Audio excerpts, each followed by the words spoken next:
garantizar los derechos de los niños y no solamente decir no deben participar, sino cómo hablamos con los dirigentes, con las familias, para decirle, miren, ustedes tienen el derecho a participar, pero nosotros los vamos a ayudar a que sus niños estén protegidos, que puedan estar y en el caso de las madres embarazadas que dan a luz en las marchas, que lo hemos visto, también es un riesgo enorme para el bebé y para ellas. No, ese es otro tema muy delicado. Claro que sí. Entonces, también hay que ponernos en las circunstancias de estas mujeres y por qué lo hacen, ¿no? Es decir, yo de repente tengo la posibilidad de escoger, porque yo puedo decir, voy a dejar a mis hijos, o no voy a marchar, o voy a dejar a mis hijos con mi abuela, con mi pariente, mi amiga, pero yo no sé si ellas tienen esas posibilidades. Entonces, cuando nosotros decimos no deben participar, posición que no creo que nadie esté en desacuerdo, tendríamos que también darles las posibilidades para que ellos tengan una alternativa de tomar otras decisiones, ¿no?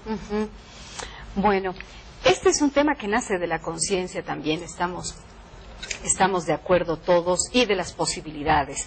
Pero, Daniel, tú que ofreces charlas de liderazgo en colegios y además formas parte de Amigos de la Infancia, de UNICEF, con seguridad te duele ver esas imágenes de niños que son utilizados en las medidas de protesta en nuestro país. Bueno, a veces los padres, yo creo que por falta de la educación, ahí se equivocan también, porque en su mismo núcleo social no han sido formados para velar por sus propios hijos, ¿me entiendes? Porque es realmente triste ver a los niños cómo se los trata. Entonces hay leyes, convenciones internacionales ratificadas, por ejemplo la 1152 en 1990, donde te establece qué cosas tienes que hacer para el cuidado sobre el maltrato infantil, para el tema de los niños, pero entonces las leyes están ahí, pero no se hace mucho. En otros países, la oportunidad que yo he tenido de viajar a todas partes y ver otro tipo de culturas, como en Estados Unidos, lo primero son los niños, como el respeto en los colegios, pero el valor fundamental son los niños, cosa que acá nosotros mismos vemos en nuestra misma sociedad, como en las calles estás viendo cómo los niños son tratados así. Entonces eso son parte de falta de políticas educativas, que es lo que yo doy en las charlas, por ejemplo, a través de la tesis que he hecho, son políticas educativas para la nueva generación cívica ciudadana de Bolivia. Pero el cambio va a ser a largo plazo, porque pero empecemos, por eso es lo que yo digo. Yo estoy yendo a los colegios y hablar justamente a los niños de 8 años y un poco más adelante. Durante 15 años tienen que ser formados en el núcleo familiar, en el núcleo social. Entonces todos esos niños que de 8 años han llegado a cumplir 20, 21, 22, 23, que se les ha dado estas políticas e incentivos de educación y todo, van a tener sus familias y van a atender de diferente manera a la próxima generación de bolivianos. Estamos hablando de un cambio generacional de 30 años. Pero como tú dices, Casimira, hay que comenzar. Y el Chasqui está en eso, ¿no? Ya ha comenzado hace 19 años dando los mensajes, ¿no? ¿Y cómo reciben los niños, los adolescentes, tus charlas? Bueno, en primer lugar, siempre incentivando, digamos, lo que es la tricolor nacional, lo que es nuestro país. Se les habla de que todo podemos en la vida. Lo que uno quiere lo puede lograr sin salirse de las normas correctas de vida. Es difícil, Casimira. Para mí, digamos, el logro de salir de la Universidad Mayor de San Andrés ha sido difícil.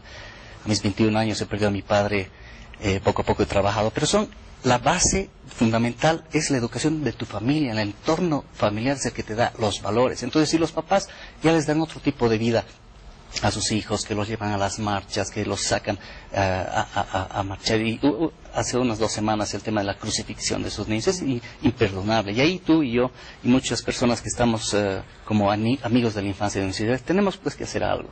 Y ahí estamos dando la cara por nuestros niños, ¿no? Y qué lindo saber que el Chasqui no se preocupa solamente del fútbol. Él está preocupado de muchas cosas, como en este caso los problemas de los niños. Así es, Casimira. Adolescentes, muy bien. Sandra, como psicóloga que eres, ¿cómo repercute en nuestros niños esa exposición injusta que se hace de ellos? Bueno, primero que cualquier circunstancia que los aleja de la cotidianidad a cualquier niño ya genera un nivel de ansiedad para ellos, ¿no? El hecho de salir de los hogares y acompañar a los padres y marchar, si bien están con los padres, pero el cotidiano se interrumpe para ellos. Entonces, el no una de las formas de protección que tienen los niños es pertenecer a algo. Y la vivienda, aun sea una vivienda muy humilde, es un espacio de pertenencia para los niños. Entonces, cuando salen en compañía de sus padres, pierden ese espacio donde ellos pertenecen. Entonces, una de las principales manifestaciones que tienen los niños son el miedo, ¿no? El miedo que se manifiesta muchas veces en la noche, ¿no? Sobresaltos, llanto, incomodidad durante una marcha, si es el caso.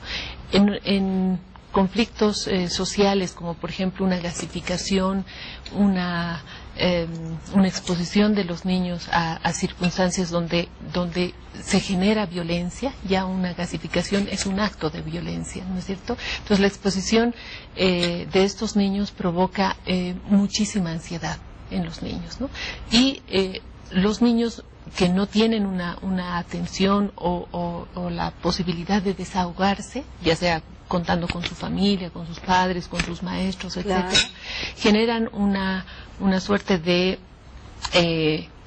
emociones que muchas veces al no exteriorizarse pueden generar o tolerancia a la situación de violencia o más bien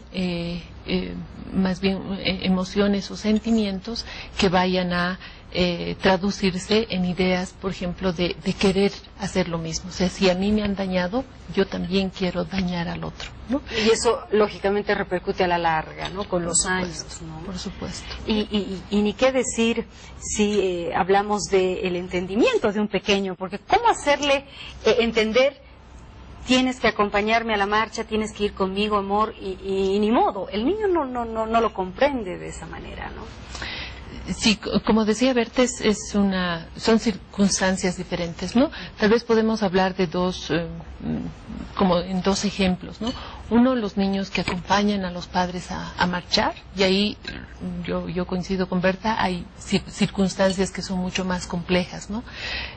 Los padres deciden marchar y los padres van a ir con sus hijos. Entonces ahí está cuáles son los mecanismos que los mismos dirigentes de la marcha garantizan para la mayor protección de los derechos de los niños, ¿no? Y por otra parte esta otra circunstancia que también se ha vivido recientemente en el país, donde los niños son, no sé si forzados, pero lanzados a tomar una medida como la crucifixión.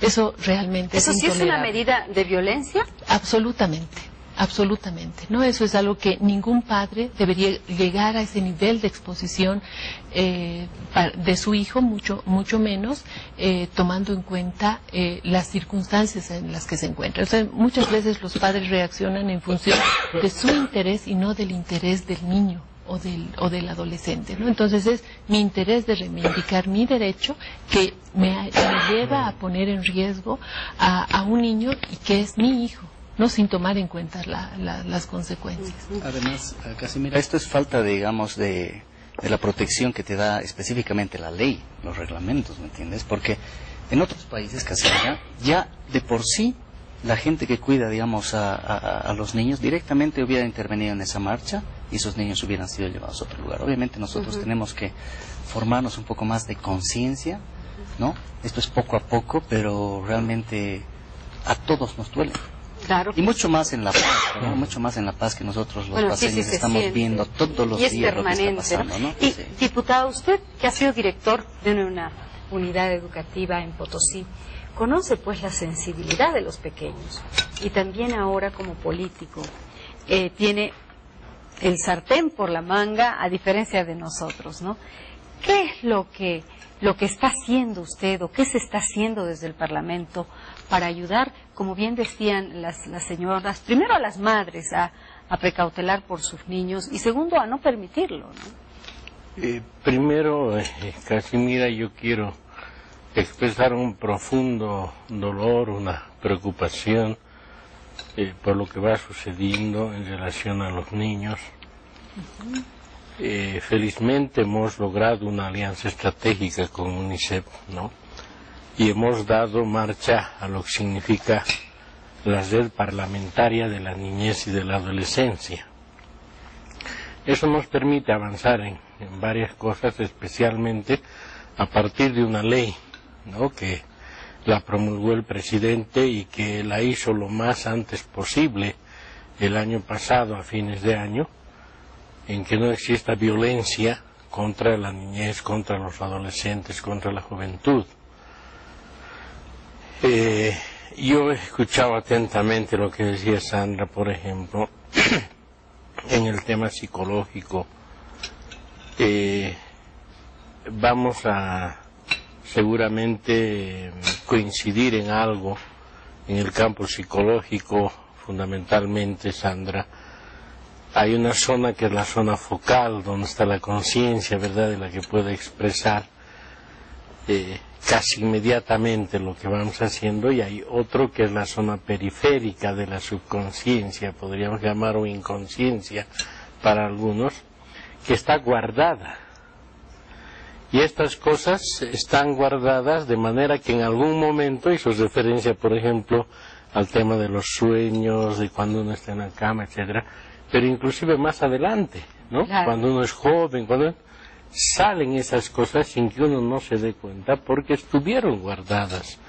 Y ahí vamos a encontrar situaciones muy difíciles, por ahí inclusive irreparables en los jóvenes, ya no en los niños, y esto va sucediendo. Ahora,